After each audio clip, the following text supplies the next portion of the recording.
Hello everyone, good morning. তোমরা সবাই কেমন আছো? আশা করি সবাই খুব ভালো আছো। আমরাও কিন্তু ভালো আছি।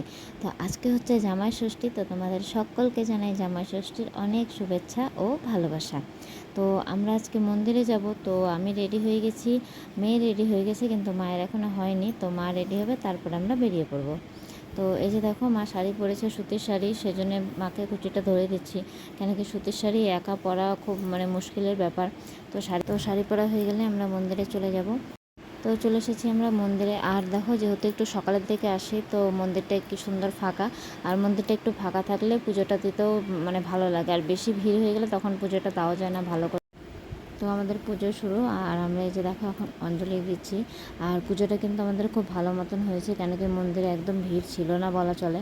আর সেই জন্য কিন্তু খুব ভালো করে শান্তিতে পুজোটা দিতে পেরেছি। একটুখানি যদি লেটে আসতাম তাহলে কিন্তু প্রচণ্ড ভিড় হয়ে যেত, কেন কি এখনই মন্দিরে প্রচণ্ড ভিড় হয়ে গেছে। তো ধূপকাঠি মোমবাতি দেওয়ার পরে আমরা এখন বাড়ির থেকে রওনা হব। তো বাড়িতে গিয়ে আজকে অনেক কাজ আছে।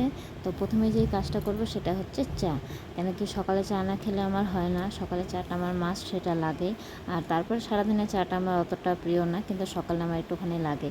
তো এই যে চা খাওয়ার পরে আমি পঙ্কজের প্লেটটা রেডি করে দিচ্ছি, কেন কি বাড়িতে আমি আর মা ছাড়া কেউ নেই, সেজন্য এই কাজগুলো আমাকেই করে দিতে হচ্ছে। তো প্রার্থনা নেই, সেজন্য মনটা খুব খারাপ। তো যতটুকু নিয়ম না করলে না, সেটাই আমাদের করা হচ্ছে।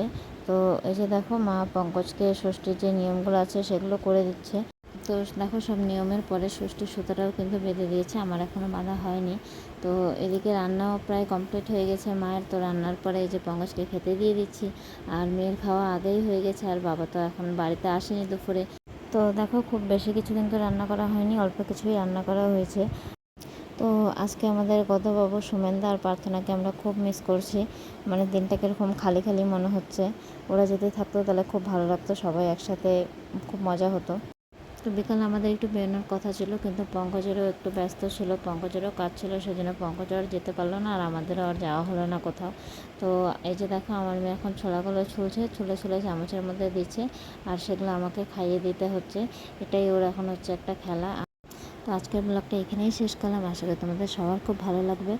আর যদি ভালো লেগে থাকে অবশ্যই একটু লাইক, কমেন্ট, শেয়ার করে দিও। তো আজকের মতন এই পর্যন্তই, দেখা হবে নেক্সট ব্লগে।